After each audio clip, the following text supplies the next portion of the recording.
Welcome to Myth Matters, storytelling and conversation about mythology and what myth can offer us today. I'm your host and personal mythologist, Dr. Catherine Svela. Wherever you may be in this wide, beautiful, crazy world of ours, you are part of this story circle.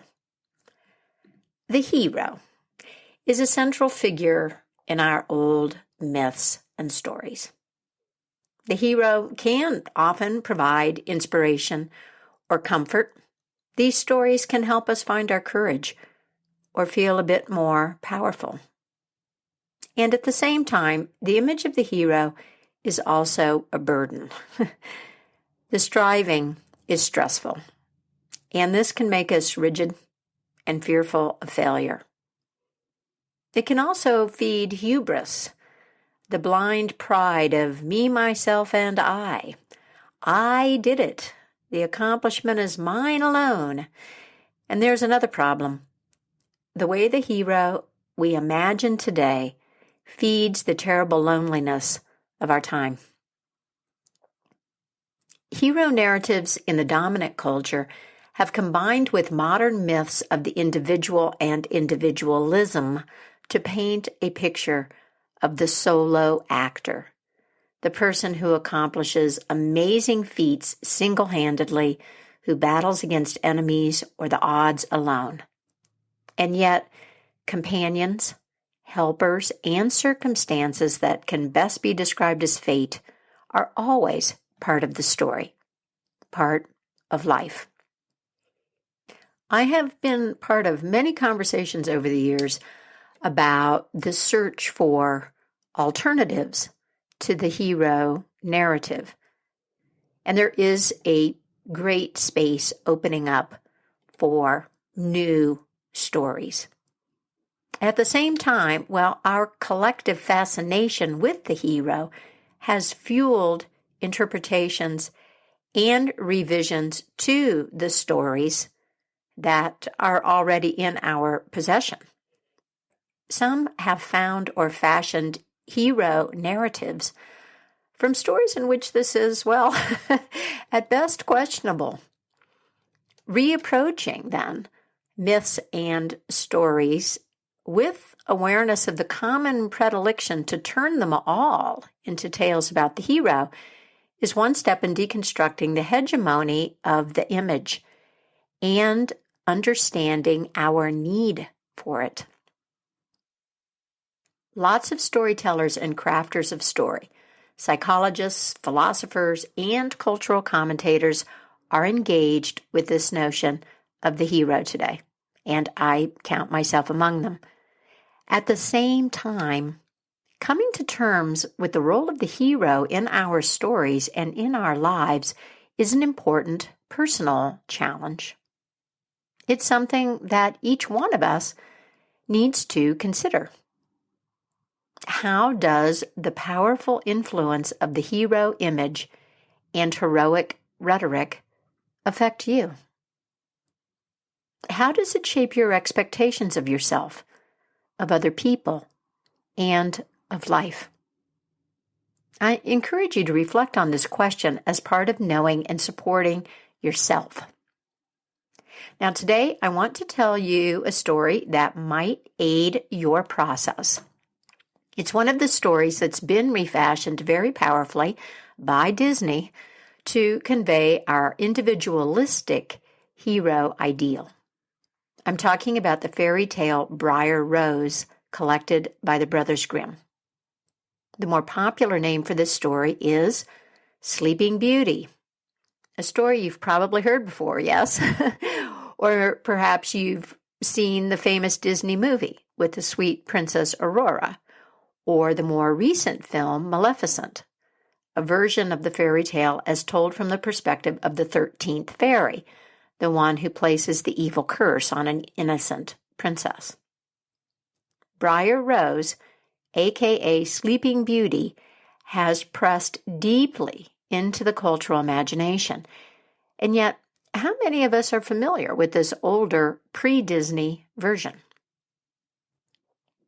What might this story tell us about heroes and the middle path that so many of us are seeking to live. A path that balances our desire for personal fulfillment and the needs of our communities.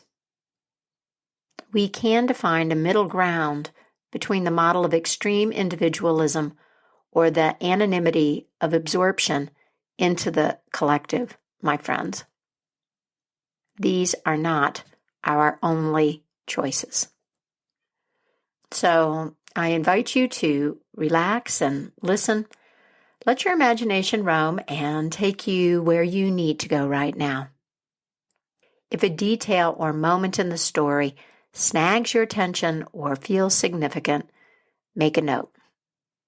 This can open up the meaning that the story holds for you right now. Briar Rose. A long time ago, there lived a king and a queen who had everything but a child. Every day they looked at each other and said, "If only we had a child." But for a long time, they had none. And then one day, when the queen was in her bath, a frog crept out of the water onto the land and said to her, "Your wish shall be fulfilled. Before a year has passed, you shall bring a daughter into the world." The frog's words came true. The queen had a little girl who was so beautiful that the king could not contain himself for joy. He prepared a great feast to celebrate and invited his relatives, his friends, his acquaintances, and also the fairies, so that they might be favorably and kindly disposed towards his daughter. There were 13 fairies in the kingdom, but the king only had 12 golden plates for them to eat from, and so one of the fairies had to stay home. The day of the feast was beautiful and sunny and calm, and everything was just splendid. At the end of the meal, the fairies came forward to present the baby with a magical gift. One gave her virtue, another gave her beauty, a third bestowed riches, and so on, and she was being gifted with everything in the world that she could possibly need or wish for. And when the 11th fairy had offered her gift, things kind of fell apart because the 13th fairy, the one who had not been invited, appeared. She didn't greet anyone. She didn't glance around at the company. She strode up to the front and called out in a loud voice, "The princess shall prick herself with a spindle in her 15th year and fall down dead." And then she turned around on her heel and stormed out of the party. Everyone was terror-struck. No one knew what to do. But then the 12th fairy who'd been invited to the party, who had not yet spoken her wish for the princess, stepped forward. She couldn't cancel the curse of one of her fellow fairies, but she could soften it a bit. So she said, "The princess won't die, but rather fall into a very deep sleep that will last 100 years. And that was the end of the celebration. Well, the king was very anxious to guard his daughter from this misfortune, and so he immediately set a command out all around the kingdom that all of the spindles should be burned. And for a while, things went along okay. the princess grew up and all of the promises of the fairies came true. She was so beautiful, so modest, so kind, so clever that everyone who met her loved her. Now, it happened that on the very day that she was 15, the day of that birthday, the king and the queen were away from home. The princess was left quite alone in the castle. She wandered about the place, looking for entertainment, peeking into the different rooms and halls as she pleased. And then she came to an old tower. Had she been to this old tower before, she wondered, She went up a narrow, winding staircase, and at the top there was a little door. A little door and a rusty key was sticking in the lock. When she turned the key, the door flew open, and there in a little room sat an old woman with a spindle, spinning her flax. "Well, good day, Granny," said the princess. "What are you doing?" "I'm spinning," said the old woman, and nodded her head towards her work. "What is the thing that whirls around so merrily?" asked the princess, and she took the spindle and tried to spin too, but she had scarcely touched it before she pricked her finger, and the curse was fulfilled. The instant she felt the prick, she fell onto the bed that was standing nearby, and there she lay in a deep sleep, which spread over the whole castle. The king and queen came home, and as soon as they stepped into their hall, they went to sleep, and all of their courtiers along with them. The horses went to sleep in the stables, the dogs in the yard, the doves on the roof, the flies on the wall. Everything went to sleep. Even the fire flickering on the hearth grew still. The wind dropped, and on the trees in front of the castle, not a leaf stirred. But then, around the castle, a hedge of briar roses began to grow, vigorously, quickly. Every year, it grew higher and higher and higher, until at last it surrounded the whole castle so completely that you couldn't even see the place. You couldn't even see the flags flying from the turrets.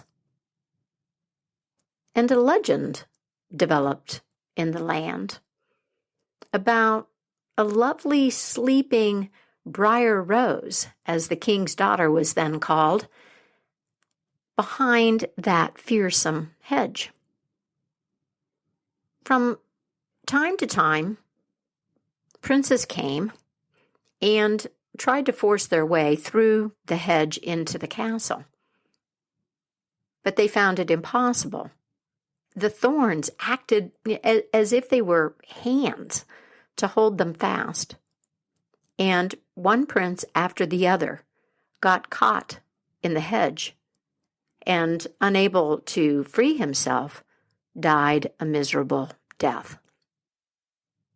After many, many years, a prince came again into the country, and he came across an old man on the road who told him about a castle that stood behind the briar hedge, and how there was supposedly a really beautiful maiden called Briar Rose fast asleep in this castle. "The princess has been asleep for the last 100 years, the old man said, as well as the king and queen and all of the courtiers.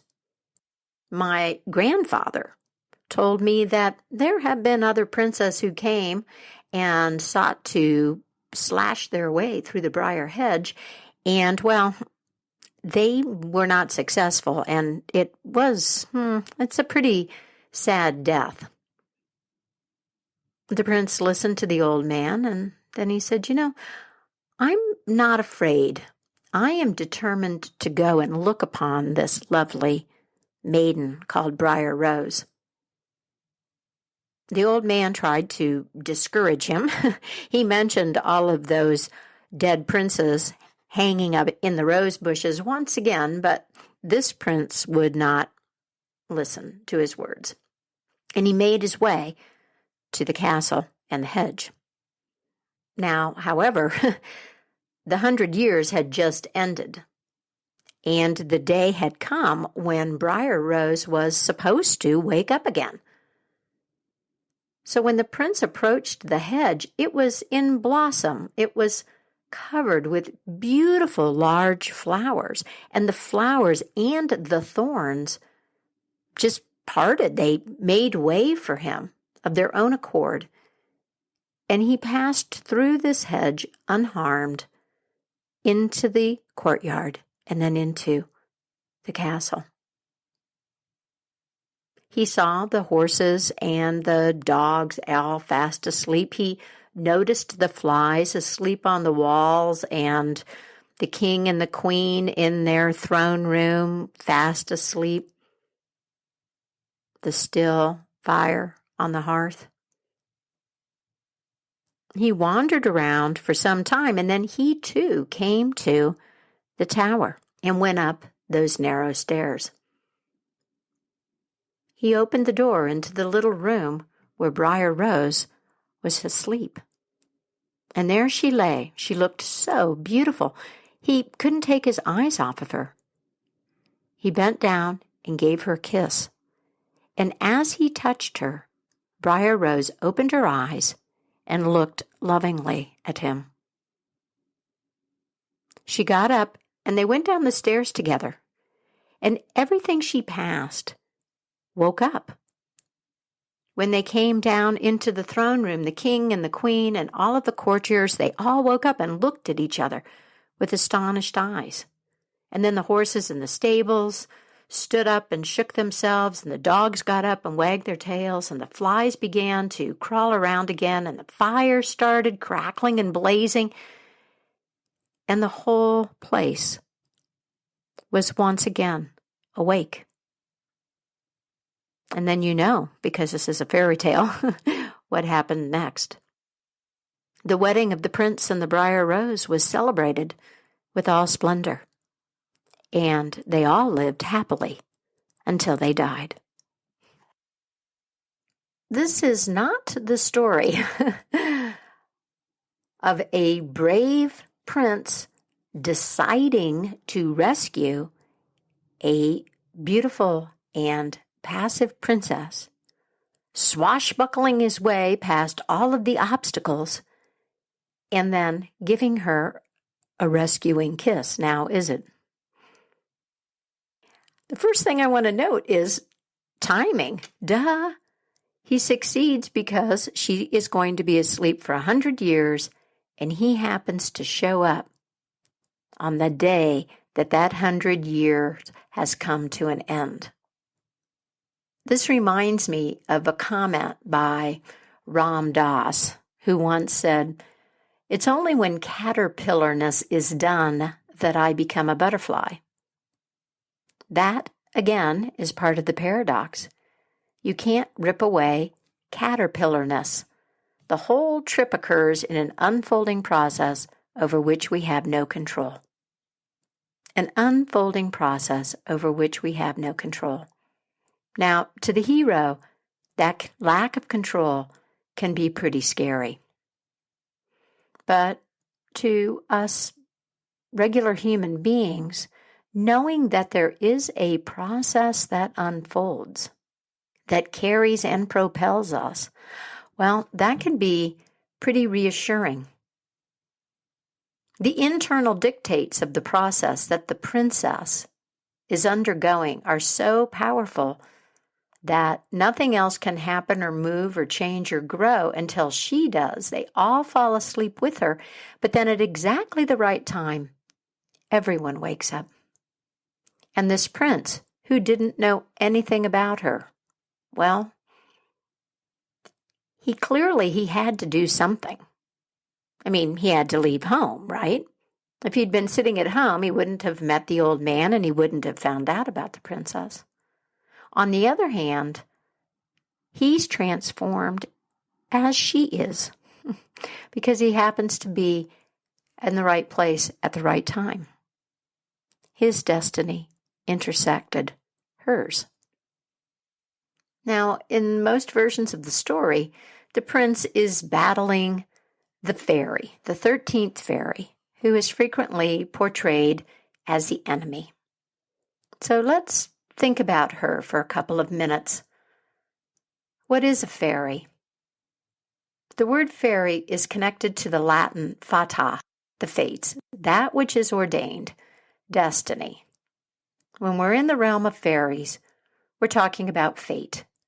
And you might think of Norse mythology, where the Norns were seated at the root of the world tree, or the three fates in Greek mythology, the three sisters who spin the thread of life, measure, and choose when to cut it. The fairies are connected to fate, and this choice of curse that she would prick her finger on a spindle is part of that motif.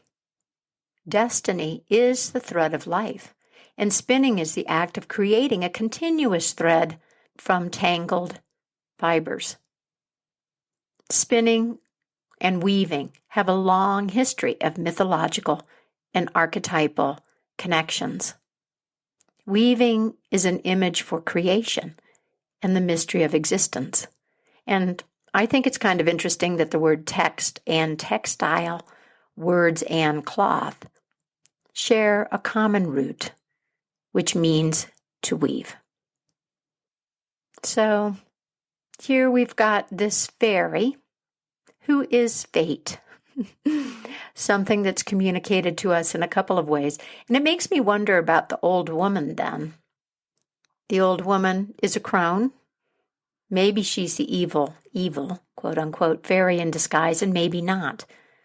But she can spin the thread of life. This is one of her jobs, and the young princess can't spin. Not yet. When we recognize the connection between fairies and fate, well, maybe you see then that we really have to think about all of the fairies taken together. The 13th fairy is the 13th fairy. She is one in a group, and she plays a particular role. Yes, she brings difficulty. She has been called evil, but isn't it more accurate to call her a catalyst? She is the catalyst. Without that fairy, there would be no story. Without that fairy, there would be no reorganization and transformation of the elements, so to speak, in this story. She is the one that drops in and puts everything in motion. And yes, the catalyst often is difficulty and pain, isn't it? It's a fact of life that our transformations are propelled by, catalyzed by the difficulties, the hardships, the problems that appear, the wounds that are at the heart of our lives. But the curse takes place in the context of the gifts and the blessings. They belong together. The gifts and the curse on the princess are part of the thread that is spun, that is her destiny. One thing that I love about this story is the hedge of roses. So I'd like to say a few words about that. That hedge of roses creates a protective kind of cocoon around the princess and the castle that reinforces the sense of incubation in her sleep. Roses have long been associated with love. One well-known example being Aphrodite, the Greek goddess of love, and they are a mystic symbol of the heart and the center of things. Roses have also been closely associated with the Virgin Mary, with her purity and life-sustaining compassion. So the fact that the princess is cocooned with everyone else in a hedge of roses suggests something about the process that's going on, I think. In alchemy, the process of psychic transformation is said to be sub rosa, that is, to take place under the rose, which means that it is interior work that happens in a contained silence. And this is a work of love, of heart opening, of recognizing not only that we are loved, but of our own capacity to love. Can we have this awakening and knowing without hardship, I wonder? I think our stories tell us that true awakening to the power of love and to the necessity of compassion comes when we are challenged, when we suffer and confront our own mortality. Death was, after all, the curse and the gift that was brought by that 13th fairy. Which leads me to one final thought. Our king in this story didn't invite the 13th fairy because he only had 12 golden plates. And I think, yes, we do not set a place at our table for death, and yet its appearance is natural and expected, and it will shape our lives, no matter how hard we try to prevent that. Maybe this understanding can help us reshape our relationship to the hero into something useful and inspiring. In the last episode, I mentioned From Adversary to Ally, Transform Your Inner Critic. This is a 9-week online workshop with me from September 18th through November 16th. And yay, registration is now open. My inner critical voice has put me in some pretty tight corners and grim spaces in the past. From Adversary to Ally blends my study of depth psychology, the work of Hal and Sidra Stone, and Gestalt art therapy with my personal experience and experiments. My transformation began when I understood that the self is a community, not a solitary ego.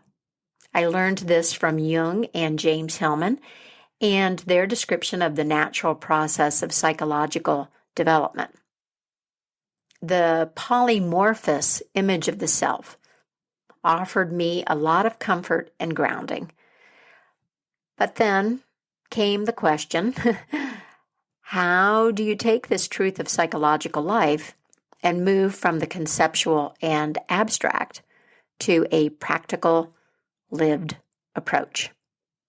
Well, that is the question that I have answered for myself and that I offer you in the workshop From Adversary to Ally. You'll find more information and registration details on my website, www.mythicmojo.com. A big welcome to new subscribers, Suzanne, Sean, Michelle, and Kelly. Welcome. If you are new to Myth Matters, I invite you to head over to the Mythic Mojo website, where you can get on the email list, read a transcript of this episode, and find information about the other resources that I offer, like From Adversary to Ally. You will also find a link to Myth Matters on Patreon. I am very grateful for the financial support of my patrons and supporters. Patrons also receive some special benefits in addition to my appreciation. You'll find all of those details if you click through the links. If you're finding something of value here in Myth Matters and you can afford $5 or $10 a month to help sustain this podcast and engage with me more deeply, I hope you'll join me on Patreon too. Before I go, I want to share this poem by the brilliant Neil Gaiman about the 13th fairy.